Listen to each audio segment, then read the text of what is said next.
வணக்கம். தமிழ் பேசும் மக்களின் உரிமை குரலான வீரகேசரியின் இரவு நேர பிரதான செய்திகள். வாசிப்பது மாணிக்கம் நேசமணி. செய்தியாசிரியர் MD லூசியஸ். முதலில் தலைப்புச் செய்திகள். பேரணர்த்தத்திற்கு மத்தியிலும் விக்டோரியா நீர்த்தேக்கத்திற்கு அருகில் பேஸ்புக் விருந்து. 26 பேர் கைது. பெருமளவான போதைப் பொருட்களும் மீட்பு. மண் சரிவால் பாதிக்கப்பட்ட அல்லது அபாய வலயத்திற்குட்பட்ட பகுதிகளில் உங்களுடைய காணிகள் உள்ளதா? எடுக்கப்பட்ட முக்கிய தீர்மானம். மண் சரிவால் காணாமல் போனவர்களுக்கு இன்று முதல் மரணச் சான்றிதழ் வழங்கும் நடவடிக்கை ஆரம்பம். டித்வா பேரிடரில் காணாமல் போன வெளிநாட்டவர்களுக்கும் மரணச் சான்றிதழ்.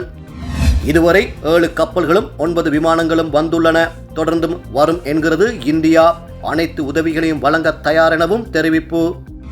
டிசம்பர் ஜனவரி மாதங்களில் மீண்டும் புயல். கொட்டி தீர்க்கப் போகும் மழை. 30% நிலப்பரப்பு மண் சரிவு அபாயத்தில். 14 மாவட்டங்கள் அடையாளம். 19ஆம் தேதி வரை மக்கள் பாதுகாப்பாக இருக்க வேண்டும். வானிலை ஆய்வு மையம் எச்சரிக்கை. டித்வா சூறாவளி தொடர்பில் முன்கூட்டியே எச்சரித்திருந்தோம். இலங்கை வானிலை ஆய்வாளர்கள் சங்கம் அதிரடி கருத்து. அரச ஊழியர்களுக்கு விசேட கொடுப்பனவு. வெளியான விசேட அறிவிப்பு. போலி நாணயத்தாள்கள் குறித்தும் எச்சரிக்கை. முஸ்லிம் அல்லாதோருக்கு மது விற்பனை செய்யலாம். சவுதி அரேபியாவில் முதல் முறையாக அனுமதி. ஒரு மாதத்தில் 25,000 பேர் பலி. 3ஆம் உலகப் போர் வெடிக்கும். ட்ரம்ப் அதிரடி கருத்து. உள்நாட்டு செய்திகள். தெல்தெனிய போலீஸ் பிரிவுக்குட்பட்ட விக்டோரியா நீர்த்தேக்கத்திற்கு அருகிலுள்ள ஹோட்டல் ஒன்றில் நடத்தப்பட்ட பேஸ்புக் விருந்து ஒன்றை சுற்றி வளைத்த போலீசார் போதைப் பொருட்களுடன் 22 இளைஞர்களையும் 4 யுவதிகளையும் கைது செய்துள்ளனர். இன்று அதிகாலை முன்னெடுக்கப்பட்ட இந்த சுற்றி வளைப்பின் போது பல்வேறு வகையான போதைப் பொருட்கள் கைப்பற்றப்பட்டுள்ளன. இதன் போது ஐஸ் போதைப் பொருள் 4134 மில்லிகிராம், ஆஷ் போதைப் பொருள் 1875 milligram, kush 2769 milligram, cocaine 390 milligram, mushroom போதைப் பொருள் 804 மில்லிகிராம், போதை மாத்திரைகள் 13 மற்றும் சட்டவிரோத சிகரெட்டுகள் 12 ஆகிய போதைப் பொருட்கள் இவ்வாறு மீட்கப்பட்டுள்ளன. கைது செய்யப்பட்ட இளைஞர்கள் 18 முதல் 31 வயதுக்கு உட்பட்டவர்கள் என்பதுடன் அவர்கள் கண்டி, முல்லேரியா, ஹட்டன், பிலகல, அத்துருகிரிய, கொட்டகெதர, கோமாகம, தொம்பே, எல்பிட்டிய, திருகோணமலை மற்றும் ஜாயலை ஆகிய பகுதிகளை சேர்ந்தவர்கள் ஆவர். கைது செய்யப்பட்ட யுவதிகள் 21 முதல் 26 வயதுக்குட்பட்டவர்கள் என்பதுடன் கண்டி, நீர்கொழும்பு மற்றும் பூண்டுலோயா ஆகிய பகுதிகளை சேர்ந்தவர்கள் ஆவர். சந்தேக நபர்கள் தெல்தெனிய நீதவான் நீதிமன்றில் முன்னிலைப்படுத்தப்பட உள்ளனர். சம்பவம் தொடர்பாக தெல்தெனிய போலீசார் மேலதிக விசாரணைகளை முன்னெடுத்து வருகின்றனர். நாட்டில் பேரிடர் ஏற்பட்டு பலர் நெருக்கடியாகியுள்ள நிலையில் இந்த நபர்கள் இவ்வாறு பேஸ்புக் விருந்தை ஏற்பாடு செய்துள்ளமையானது பலரின் விமர்சனத்துக்கு உள்ளாகியுள்ளது. மேலும் நாட்டில் தொடர்ந்தும் ஆபத்தான நிலைமை காணப்படுகின்ற போதும் விக்டோரியா நீர்த்தேக்கத்திற்கு அருகில் இந்த நிகழ்வு நடத்தப்பட்டுள்ளமையானது சர்ச்சையை தோற்றுவித்துள்ளது. டித்வா புயல் காரணமாக பாதிக்கப்பட்ட காணிகள் குறித்து கணக்கெடுப்பொன்றை நடத்துவதற்காக காணி ஆணையாளர் நாயகம் திணைக்களம் அவதானம் செலுத்தியுள்ளது. இதற்கமைய மண்சரிவுக்குள்ளான காணிகளை பாதுகாக்கப்பட்ட பிரதேசங்களாக மாற்றிய பின்னர் அக்காணிகளை மீண்டும் அளவீடு செய்ய வேண்டும் என காணி ஆணையாளர் நாயகம் சந்தன ரணவீர ஆராய்ச்சி தெரிவித்தார். இதன்போது அபாய வலயங்களில் உள்ள காணிகளை பாதுகாக்கப்பட்ட பிரதேசங்களாக மாற்ற தீர்மானித்தால் அனுமதி பத்திரம் கொண்ட அக்காணிகளின் பெறுமதியை மதிப்பீடு செய்து நட்டையீடு அல்லது மாற்று காணி ஒன்றை வழங்க காணி ஆணையாளர் நாயகம் திணைக்களம் தயாராக உள்ளது. இதற்கமைய சம்பந்தப்பட்ட காணிகள் தொடர்பான தகவல்களை அந்தந்த மாவட்ட அரசாங்க அதிபர்களிடமிருந்து கோரியுள்ளதாக தெரிவிக்கப்படுகிறது. மேலும் சில குடியிருப்பாளர்கள் அரச காணிகளில் அத்துமீறி தங்கியிருப்பதுடன் அவர்கள் தொடர்பாகவும் இந்த நடவடிக்கையை முன்னெடுக்க அத்திணைக்களம் கவனம் செலுத்தியுள்ளது. இதுகுறித்து ஏற்கனவே அனர்த்தத்தினால் பாதிக்கப்பட்ட மாவட்டங்களில் உள்ள காணி அலுவலகங்களுக்கு தெரியப்படுத்தியுள்ளதாக காணி ஆணையாளர் நாயகம் சந்தன ரணவீர ஆராய்ச்சி மேலும் தெரிவித்தார். டித்வா சூறாவளியால் காணாமல் போன வெளிநாட்டவர்களுக்கும் மரணச் சான்றிதழை விநியோகிக்க நடவடிக்கை எடுக்கப்பட்டுள்ளதாக பதிவாளர் நாயகம் சசிதேவி ஜலதீபன் தெரிவித்துள்ளார். இந்த விடயம் தொடர்பில் சுற்றறிக்கையும் வெளியிடப்பட்டுள்ளதாக அவர் குறிப்பிட்டார். அதன்படி காணாமல் போன வெளிநாட்டவர்கள் தொடர்பில் அவர்களுடைய நாடுகளை பிரதிநிதித்துவப்படுத்தும் கொன்சியுலர் நாயகம் அலுவலகம் மற்றும் தூதுவர்கள் ஊடாக பதிவாளர் நாயகத்துக்கு நேரடியாக விண்ணப்பிக்க முடியும். அந்த விண்ணப்பம் தொடர்பில் பதிவாளர் நாயகத்தினால் விடயங்கள் ஆராயப்பட்டு தகவல் உறுதிப்படுத்தப்படும் பட்சத்தில் டிட்வா சூறாவளியினால் ஏற்பட்ட அனர்த்தங்களில் காணாமல் போன வெளிநாட்டவர்களுக்கான மரணச் சான்றிதழ் விநியோகிக்கப்படும். டிட்வா சூறாவளியின் பின்னர் பேரிடர் பிரதேசமாக பிரகடனப்படுத்தப்பட்டுள்ள 22 மாவட்டங்களில் தங்கியிருந்த வெளிநாட்டவர்களுக்கு மாத்திரமே இந்த நடவடிக்கை பொருந்தும் எனவும் அவர் கூறியுள்ளார். அதன்படி காலி, மாத்தறை, ஹம்பாந்தோட்டை ஆகிய மாவட்டங்களை தவிர்ந்த நாட்டின் ஏனைய 22 மாவட்டங்களிலும் தங்கியிருந்த வெளிநாட்டு பிரஜைகளுக்கு இந்த நடைமுறை அமுலாக்கப்படும் என பதிவாளர் நாயக திணைக்களத்தினால் வெளியிடப்பட்டுள்ள சுற்றறிக்கையில் தெரிவிக்கப்பட்டுள்ளது. இதே நேரம் டிட்வா சூறாவளியால் ஏற்பட்ட அனர்த்தங்களில் சிக்குண்டு காணாமல் போயுள்ளவர்களை மரண சான்றிதழுக்காக பதிவு செய்யும் நடமாடும் சேவை கண்டியில் இன்று ஆரம்பமானது. கண்டி மாவட்டத்தின் இருவேறு பிரதேச செயலக பிரிவுகளில் இன்றும் நாளையும் இந்த நடமாடும் சேவை முன்னெடுக்கப்பட உள்ளதாக பதிவாளர் நாயகம் சசிதேவி ஜலதீபன் தெரிவித்தார். அதன்படி கங்க இகல கோரள பிரதேச செயலக பிரிவில் உலுகாஹத்தென்னு தமிழ் வித்தியாலயத்தில் இன்று காலை முதல் காணாமல் போனவர்களுக்கான மரண சான்றிதழ்களை விநியோகிப்பதற்கான நடமாடும் சேவை ஆரம்பிக்கப்பட்டது. தொலுவ பிரதேச செயலக பிரிவில் நாளை இந்த நடமாடும் சேவை நடத்தப்பட உள்ளது. பேரிடருக்கு பின்னரான மரணங்களை பதிவு செய்வதற்கான விசேட ஏற்பாடுகள் சட்டத்தின் கீழ் பதிவாளர் நாயகத்திற்கு உரித்தாக்கப்பட்டுள்ள அதிகாரங்களுக்கு அமைய இந்த நடவடிக்கைகள் முன்னெடுக்கப்படுகின்றன.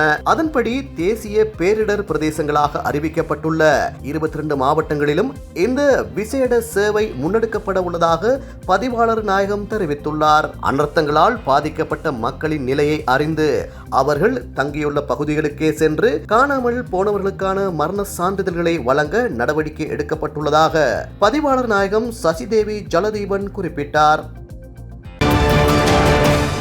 டிட்வா புயல் ஏற்படுத்திய இயற்கை அனர்த்தங்களினால் பாதிக்கப்பட்ட மக்களுக்கு இதுவரை நிவாரணம் மற்றும் மீட்பு முயற்சிகளுக்கு வழங்கிய ஒத்துழைப்புகளைப் போலவே மக்களின் வாழ்க்கையை மீள கட்டியெழுப்பவும் புனரமைப்பு மற்றும் மறுவாழ்வுக்கும் உதவுவோம். இலங்கை மக்களுக்காக முன்னிற்கும் எமது அர்ப்பணிப்பு அசைக்க முடியாததாகும் என இலங்கைக்கான இந்திய உயர்ஸ்தானிகர் சந்தோஷ் ஜா தெரிவித்தார். நேற்று வெள்ளிக்கிழமை கண்டிக்கு விஜயம் செய்திருந்த உயர்ஸ்தானிகர் மல்வத்து மற்றும் அஸ்கரிய பீடங்களின் மகாநாயக்க தேரர்களை சந்தித்து ஆசி பெற்றிருந்தார். அதன் பின்னர் ஊடகங்களுக்கு கருத்து வெளியிட்ட அவர், often come to seek their blessings, but in the current situation where there is a very difficult catastrophic event that we are dealing with in Sri Lanka, I briefed them on the steps that India has taken and will be taking in the coming weeks and months, how we working together in a cooperative manner, not only what we have done so far in terms of providing relief and rescue efforts, but moving towards the next phase where we can rebuild people's life and help with reconstruction and rehabilitation. Ditwah புயலால் இலங்கை எதிர்கொண்டுள்ள பேரழிவிலிருந்து மீள்வதற்கு India முன்னெடுத்து வரும் நடவடிக்கைகள் குறித்து மாநாயக்க தேரர்களுக்கு விளக்கமளித்தார். நாம் எவ்வாறு ஒரு கூட்டுறவு மனப்பான்மையுடன் இணைந்து செயற்படுவோம் என்பதையும் விளக்கினோம். இதுவரை நிவாரணம் மற்றும் மீட்பு முயற்சிகளுக்கு வழங்கிய ஒத்துழைப்புகளைப் போலவே மக்களின் வாழ்க்கையை மீள கட்டியெழுப்பவும் புனரமைப்பு மற்றும் மறுவாழ்வுக்கு உதவுவோம். இலங்கை இந்த பேரழிவை எதிர்கொண்ட முதல் நாளிலிருந்து உதவி செய்ய முன்வந்த நாடு இந்தியாவாகும். அதிர்ஷ்டவசமாக இந்திய விமானம் தாங்கிய கப்பல் அன்றைய தினம் கொழும்பு துறைமுகத்தில் நங்கூரமிட்டிருந்தது. அவற்றிலிருந்து உலங்கு வானூர்திகளை உடனடியாக நிவாரண சேவைகளில் ஈடுபடுத்தினோம். அதைத் தொடர்ந்து இந்தியாவிலிருந்து தொடர்ச்சியாக உதவிகள் வந்தன. நிவாரணப் பொருட்களை ஏற்றிய 7 கப்பல்களும் 9 விமானங்களும் இதுவரை இலங்கையை வந்தடைந்துள்ளன. மீட்பு பணிகள், நிவாரண உதவிகள் மாத்திரமின்றி மின்சார இணைப்புகளை மீள வழங்குதல், பாலங்கள் மற்றும் வீதிகளை புனரமைத்தல் என்பவற்றையும் நாம் முன்னெடுத்து வருகின்றோம். மகியங்கணையில் தற்காலிக மருத்துவமனை அமைக்கப்பட்டு சிகிச்சைகள் வழங்கப்பட்டு வருகின்றன. மேலும் இலங்கை அரசாங்கத்தின் கோரிக்கைக்கு அமைய மேலும் ஒரு விமானமும் கப்பலும் இந்தியாவிலிருந்து வர உள்ளன. மிகவும் அத்தியாவசியமான மற்றும் பற்றாக்குறையாக உள்ள சில மருந்துகள் டெல்லியில் உள்ள இலங்கை உயர்ஸ்தானிகரிடம் ஒப்படைக்கப்பட்டுள்ளன. இவை ஓரிரு நாட்களில் நாட்டை வந்தடையும். அடுத்த கட்டமாக இலங்கை அரசாங்கத்துடன் இணைந்து மறுவாழ்வு மற்றும் புனரமைப்புக்கான ஒரு திட்டத்தை திட்டமிட்டுள்ளோம். இவ்வாறு நாம் இலங்கை அரசாங்கத்துடன் இணைந்து பணியாற்றி வருகின்றோம். நெருக்கமாக ஒருங்கிணைந்து செயற்படுகின்றோம். இலங்கை மக்களின் தேவைகளுக்கு ஏற்ப அனைத்தும் செய்யப்படும். அவர்களுக்கே எமது முன்னுரிமை. இலங்கை மக்களுக்காக முன்னிற்கும் எமது அர்ப்பணிப்பு அசைக்க முடியாததாகும் என்றார். வடகிழக்கு பருவப்பெயர்ச்சி காற்று வலுவடைந்துள்ள நிலையில் டிசம்பர் மற்றும் ஜனவரி மாதங்களில் குறைந்த காற்றழுத்த தாழ்வு மண்டலங்கள், அலைவடிவ குழப்பங்கள், தாளமுக்கங்கள் அல்லது புயல்கள் உருவாகும் அபாயம் இருப்பதாக வளிமண்டலவியல் திணைக்களம் அறிவித்துள்ளது. இதனை அனர்த்த முகாமைத்துவ மத்திய நிலையத்தின் பணிப்பாளர் நாயகம் நேற்று தெரிவித்துள்ளார். இது தொடர்பில் கருத்து வெளியிட்டுள்ள அவர், කාලගුණ විද්‍යා දෙපාර්තමේන්තුව දැනුම් දීලා තියෙනවා මේ ඊශාන දිග මෝසම ක්‍රියාත්මක වීම නිසා උතුරු පළාත තුල සාමාන්‍යයට වඩා වැඩි වර්ෂාපතනයක් ඇතිවීමට හැකි බවයි. උතුරු මැද නැගෙනහිර මධ්‍යම ඌව පළාත්වල සාමාන්‍යයට ආසන්න වැසි තත්ත්වයක් ඇතිවිය හැකි බවත්. බටහිර සහ දකුණු පළාත්වල අකුණු සහිත වර්ෂාවක් ඇතිවිය හැකි බව. ඒ අනුව අපි සියලුම ත්‍රිවිධ හමුදා, පොලිසිය, සිවිල් ආරක්ෂක බලකාය සහ අනෙකුත් සියලුම පාර්ශවකරුවන් මේ තත්ත්වයට මුහුණ දීමට සූදානම් කරලා තියෙනවා. கடந்த 30 ஆண்டுகளில் வடகிழக்கு பருவப்பெயர்ச்சி செயற்பட்ட விதம் குறித்த தரவுகளை ஆய்வு செய்து சமர்ப்பிக்கப்பட்ட அறிக்கையின் ஊடாக இந்த தகவல்கள் வெளியாகியுள்ளது. இதன்படி வடமாகாணத்தில் சாதாரண மழைவீழ்ச்சியை விட அதிக மழைவீழ்ச்சியை எதிர்பார்க்கலாம். வடமத்திய, கிழக்கு, மத்திய மற்றும் ஊவா மாகாணங்களில் சாதாரண மழைவீழ்ச்சியை அண்மித்த மழை பெய்யக்கூடும். மேல் மற்றும் தென் மாகாணங்களில் சாதாரண மழைவீழ்ச்சியை விட குறைவான மழைவீழ்ச்சியே நிலவும். எவ்வாறாயினும் டிசம்பர் மற்றும் ஜனவரி மாதங்களில் குறைந்த காற்றழுத்த தாழ்வு மண்டலங்கள் அல்லது புயல்கள் உருவாகும் பட்சத்தில் இந்த வானிலை முன்னறிவிப்புகளில் மாற்றங்கள் ஏற்படக்கூடும் என பணிப்பாளர் நாயகம் சுட்டிக்காட்டியுள்ளமை குறிப்பிடத்தக்கது. இதே நேரம் நாட்டில் தற்போது 14 மாவட்டங்களில் மண் சரிவுகள் ஏற்படக்கூடிய அபாயம் உள்ளதாக அடையாளம் காணப்பட்டுள்ளதாக தேசிய கட்டிட ஆராய்ச்சி நிறுவனம் தெரிவித்துள்ளது. அரசாங்க தகவல் திணைக்களத்தில் நேற்று நடைபெற்ற காலநிலை மற்றும் அனர்த்த நிலைமைகள் குறித்த ஊடக சந்திப்பில் சிரேஷ்ட புவியியலாளர் வசந்த சேனாதீர இந்த விடயங்களை கூறினார். இது தொடர்பில் කරුතු வெளியிட்ட அவர், ඊයේ දිනේදීත් බදුල්ල ප්‍රදේශයේ නුවර සහ ආසන්න ප්‍රදේශවලට යම් තරමක වර්ෂාපතන ලැබුණ ජනතාව මේ සම්බන්ධ සැලකිලිමත් විය යුතුයි. හේතුව තමයි ලැබෙන වර්ෂාපතනය පැවති වර්ෂාපතනයත් සමග පසේ තිබුණු ජලය පල්ලෙහාට යෑමක් සිදු වුණා. ඒ වුණාට ජලය පස තුලින් සම්පූර්ණ ඉවත් වීමක් නෙවෙයි, නැවත ජලය ලැබෙනවා පසට ඒ කියන්නේ වර්ෂාවත් එක්ක. ඒ නිසා යම් ආකාරයක අන්තර්දාය තත්ත්වයක් පවතින මේ ස්ථානවල එම භූමිය සහ පවතින වර්ෂාපතනය ඒ වගේම කාලගුණ විද්‍යා දෙපාර්තමේන්තුවේ කාලගුණ අනාවේකයේ සැලකිල්ලට අරගෙන දිස්ත්‍රික්ක 4ක ප්‍රාදේශීය ලේකම් කොට්ටාස 33කට තවදුරටත් ඉවත් වීම රතු නිවේදනය ලෙසම ක්‍රියාත්මක කරන අධීර 2 යටතේ අවධානය සිටින යන නිවේදන දිස්ත්‍රික්ක 5ක ප්‍රාදේශීය ලේකම් කොට්ටාස 38කට එලෙසම ක්‍රියාත්මකයි. අධීර 1 යටතේ විමසනවත් බව සිටින නිවේදනය දිස්ත්‍රික්ක 3ක ප්‍රාදේශීය ලේකම් කොට්ටාස 17කට ක්‍රියාත්මක කරනවා. இலங்கையின் மொத்த நிலப்பரப்பில் 30 வீதமானவை மண்சரிவுகள் ஏற்படக்கூடிய பகுதிகளாக அடையாளம் காணப்பட்டுள்ளன. இவ்வாறு அடையாளம் காணப்பட்ட பிரதேசங்களில் நாட்டின் 34 வீதமான மக்கள் தொகையினர் வாழ்கின்றனர். இந்த மொத்த நிலப்பரப்பின் அளவு சுமார் 20,000 சதுர கிலோமீட்டர் ஆகும். டிட்வா சூறாவளியுடன் ஏற்பட்ட அதிக மழைவீழ்ச்சி காரணமாக மண்சரிவு அபாயம் உள்ள இடங்களை பரிசோதிக்குமாறு 2710 கோரிக்கைகள் கிடைத்துள்ளன. இவற்றில் இதுவரை 589 இடங்கள் பரிசோதனை செய்யப்பட்டுள்ளன. அனர்த்தத்தால் பாதிக்கப்பட்ட இடங்களின் செயற்கைக்கோள் புகைப்படங்கள் மூலம் 10 மீட்டருக்கும் அதிகமான மண் சரிவு ஏற்பட்ட 1241 இடங்கள் அடையாளம் காணப்பட்டுள்ளன. இவற்றில் வீடுகளுக்கு பாதிப்பு இல்லாத 919 மண் சரிவுகள் மற்றும் வீடுகளுக்கு பாதிப்பை ஏற்படுத்திய 322 மண் சரிவுகள் பதிவாகியுள்ளன. தேசிய கட்டிட ஆராய்ச்சி நிறுவனத்திற்கு கிடைக்கும் உடனடி தகவல்களின் அடிப்படையில் 15,000க்கும் அதிகமான மக்கள் அபாயகரமான இடங்களிலிருந்து வெளியேறுமாறு பிரதேச செயலக பிரிவுகள் ஊடாக அறிவுறுத்தப்பட்டுள்ளனர். பொதுமக்கள் தாங்கள் இருக்கும் நிலையை புரிந்து கொண்டு வழங்கப்பட்டுள்ள அறிவுறுத்தல்களை பின்பற்ற வேண்டும். அங்கீகரிக்கப்படாத அல்லது வேறு விதமான வீடுகள், கட்டிடங்களில் வசிப்பவர்கள் தேசிய கட்டிட ஆராய்ச்சி நிறுவனம் வழங்கும் ஆலோசனைகளை பின்பற்றுவது மிகவும் முக்கியம். முன்னர் ஏற்பட்ட அனர்த்தங்களின் போது பல உயிர்கள் மண்மேடுகள் சரிந்ததாலேயே இழக்கப்பட்டன. எனவே பொதுமக்கள் இது குறித்து மிகவும் விழிப்புடன் இருக்குமாறு அவர் கேட்டுக்கொண்டார்.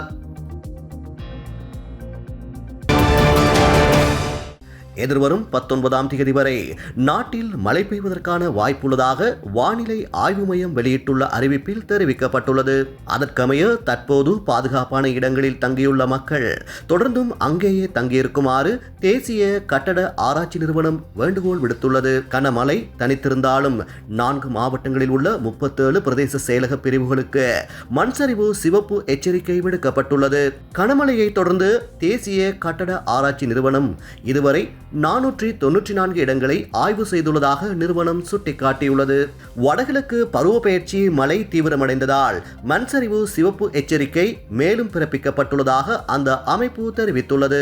மீகாக்கியுள்ள பகுதியில் கடந்த 10ஆம் தேதி மண்சரிவு ஏற்பட்டது. மண்சரிவுக்கான அறிகுறிகள் கண்டறியப்பட்ட பின்னர் பதுளை மாவட்டத்தில் உள்ள பல குடும்பங்களை அந்த பகுதிகளிலிருந்து வெளியேற்ற நடவடிக்கை எடுக்கப்பட்டது. இதற்கிடையில் 2ஆம் கட்டத்தின் கீழ் 5 மாவட்டங்களில் உள்ள 34 செயலக பிரிவுகளுக்கு எச்சரிக்கையாக இருக்குமாறு அறிவிப்பு வெளியிடப்பட்டுள்ளது. அதேவேளை 1ஆம் கட்டத்தின் 3 மாவட்டங்களில் உள்ள 17 பிரதேச செயலக பிரிவுகளுக்கும் மண்சரிவு எச்சரிக்கைகள் வழங்கப்பட்டுள்ளன.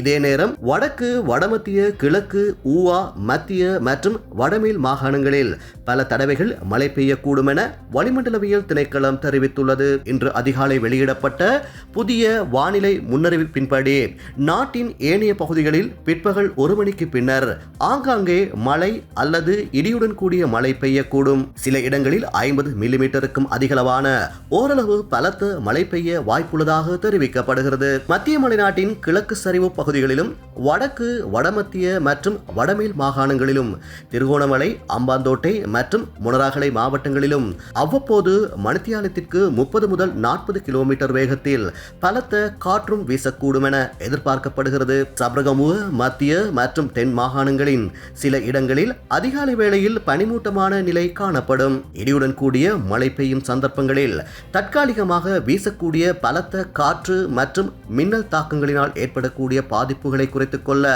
தேவையான முன்னெச்சரிக்கை நடவடிக்கைகளை மேற்கொள்ளுமாறு பொதுமக்கள் கேட்டுக் கொள்ளப்படுகின்றார்கள். அண்மையில் ஏற்பட்ட டித்வா சூறாவளியின் போது இலங்கை வளிமண்டலவியல் திணைக்களம் சரியான விதிமுறைகளை பின்பற்றி உரிய நேரத்திலேயே எச்சரிக்கைகளை வெளியிட்டதாக இலங்கை வானிலை ஆய்வாளர்கள் சங்கம் கூறியுள்ளது. இதனால் மீனவர்கள் மற்றும் கடற்படையினர் விரைவில் பாதுகாப்பான இடத்துக்கு சென்று உயிர் சேதங்களை தடுக்க முடிந்தது என்றும் சங்கம் தெரிவித்துள்ளது. சூறாவளி பற்றி நாட்டு மக்களுக்கு வளிமண்டலவியல் திணைக்களம் சரியாக எச்சரிக்கை கொடுக்கவில்லை என்று பொதுமக்கள் மத்தியில் எழுந்த விமர்சனங்களுக்கு பதிலளிக்கும் விதமாக இந்த அறிக்கை வெளியிடப்பட்டுள்ளது. டித்வா சூறாவளி அதிவேகமாக உருவானது. வெறும் 12 மணி நேரத்திற்குள் குறைந்த காற்றழுத்த பகுதி சூறாவளியாக மாறியது. உலகம் வெப்பமயமாதல் மற்றும் வளிமண்டலத்தில் ஏற்படும் வேகமான மாற்றங்களால் இவ்வாறு நடக்கிறது என்று சங்கம் சுட்டிக்காட்டியுள்ளது. அத்துடன் மிகவும் மோசமான மற்றும் கணிக்க முடியாத காலநிலையின் போது இன்னும் துல்லியமான எச்சரிக்கைகளை வழங்க தற்போதுள்ள எச்சரிக்கை அமைப்பை மேம்படுத்த வேண்டியது அவசியம் என்றும் அந்த சங்கம் வலியுறுத்தியுள்ளது. தற்போதைய அமைப்பில் உள்ள குறைபாடுகள் குறித்து ஆய்வு செய்யப்படுவதாகவும் கூறியுள்ளது. சூறாவளியின் ஆரம்ப அறிகுறிகளை வானிலை ஆய்வாளர்கள் நவம்பர் 23ஆம் தேதி கண்டறிந்தனர். இந்த தகவல் உடனடியாக மீனவர்கள், கடற்படையினர் மற்றும் பொதுமக்களுக்கு நவம்பர் 25ஆம் தேதியில் குறைந்த காற்றழுத்த பகுதி உருவாக வாய்ப்புள்ளதாக பகிரப்பட்டது.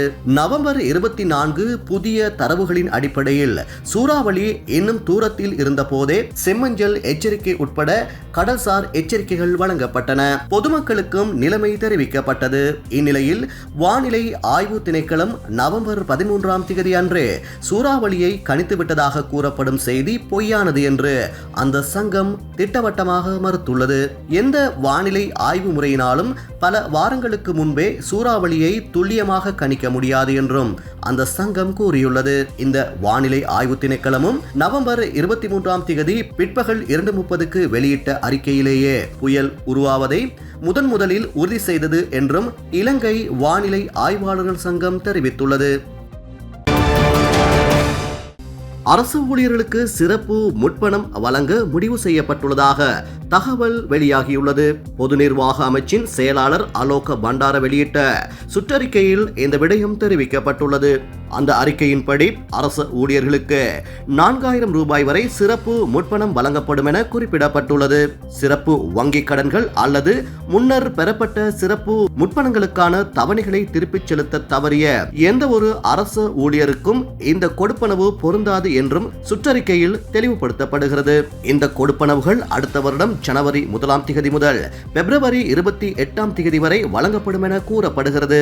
இந்த தொகை 10 சமமான மாதாந்த தவணைகளில் வசூலிக்கப்படும் என்றும் வருடாந்த வட்டி 8% வசூலிக்கப்படும் என்றும் அதில் மேலும் குறிப்பிடப்பட்டுள்ளது. இதே நேரம் நாடு முழுவதும் போலி நாணயத்தாள்கள் புழக்கத்தில் உள்ளதால் பொதுமக்கள் மிகவும் அவதானமாக இருக்குமாறு போலீஸ் ஊடக பேச்சாளர் FU ஊட்லர் வேண்டுகோள் விடுத்துள்ளார். මේ උත්සව සමයේදී ව්‍යාජ මුදල් නෝට්ටු සංසරණයක් පිළිබඳව පැමිණිලි වාර්තා වෙලා තියෙනවා. සැකසහිත නෝට්ටුවක් පිළිබඳව ඔබට හිතට දැනුණොත් ඒ පිළිබඳව ළඟම ඉන්න පොලිස් ස්ථානයට ඔබ වාර්තා කළ යුතුයි. මේ ආරක්ෂිත ධාරය පිළිබඳව යම්කිසි අවබෝධයක් ගන්න. ඊට පස්සේ මේ දියසලකුණක් තියෙනවා. මේ දියසලකුණ පිළිබඳවත් ඔබට යම්කිසි අවබෝධයක් ගන්නට පුළුවන්. සැකසහිත මුදල් නෝට්ටුවක් පැහැය පිළිබඳ ලැබුණොත් ඔබ ක්‍රියාත්මක වෙන්නට ඕනේ. தமது கைகளுக்கு கிடைக்கும் நாணயத்தாள்கள் குறித்து பொதுமக்கள் அவதானத்துடன் இருக்க வேண்டும். பண்டிகை காலத்தில் போலி நாணயத்தாள்களின் புழக்கம் குறித்து முறைப்பாடுகள் கிடைக்கப்பெற்றுள்ளதாகவும் அவர் சுட்டிக்காட்டியுள்ளார். வெளிநாட்டு செய்திகள்.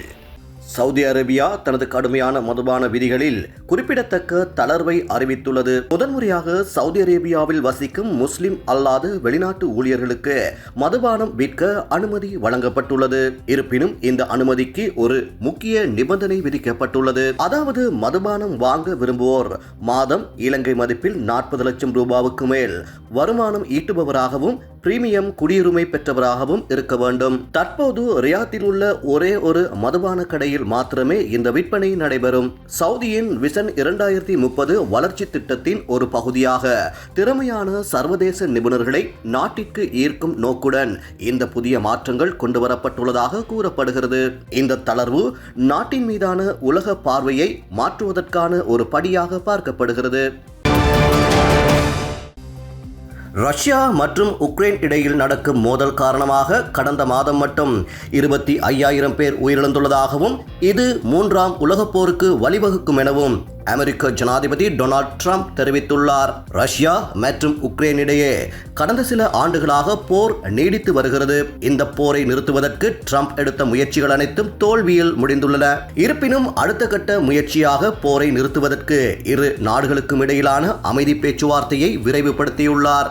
இது தொடர்பில் கருத்து தெரிவித்துள்ள ட்ரம்ப், இந்த மோதலில் உயிரிழப்புகளை தடுக்க விரும்புகின்றோம். கடந்த மாதம் மட்டும் 25,000 வீரர்கள் உயிரிழந்துள்ளனர். இதனை நிறுத்த வேண்டும் என விரும்புகின்றோம். அதற்காக கடுமையாக உழைத்து வருகின்றோம். மோதல் தொடர்ந்து நடந்தால் 3ஆம் உலகப் போருக்கு வழிவகுக்கும். இதனை முன்னரே கூறியிருந்தேன். அனைவரும் இதுபோன்று நடந்து கொண்டால் 3ஆம் உலகப் போரை தவிர வேறு வழியில்லை. இதனை பார்க்க யாரும் விரும்பவில்லை என அவர் தெரிவித்துள்ளார். இதே நேரம் ரஷ்யாவின் எண்ணெய் ஏற்றுமதி நவம்பரில் வீழ்ச்சியை சந்தித்துள்ளதாக சர்வதேச எரிசக்தி நிறுவனம் தெரிவித்துள்ளது. அமெரிக்காவின் வரி விதிப்பு மிரட்டலால் இந்த நிலை ஏற்பட்டுள்ளதாக தெரிவிக்கப்பட்டுள்ளது. இதேவேளை ரஷ்யாவின் அடுத்த இலக்கு நாங்கள்தான் என நேட்டோ அமைப்பின் தலைவர் மார்க் ரூட் தெரிவித்துள்ளதாக சர்வதேச ஊடகங்கள் செய்தி வெளியிட்டுள்ளன. இந்நிலையில் 5 ஆண்டுகளுக்குள் நேட்டோவிற்கு எதிராக ராணுவ பலத்தை பயன்படுத்த ரஷ்யா தயாராகிவிடும் என நட்பு நாடுகளை அவர் எச்சரித்துள்ளார். இன்றைய நாணய மாற்று விகிதம்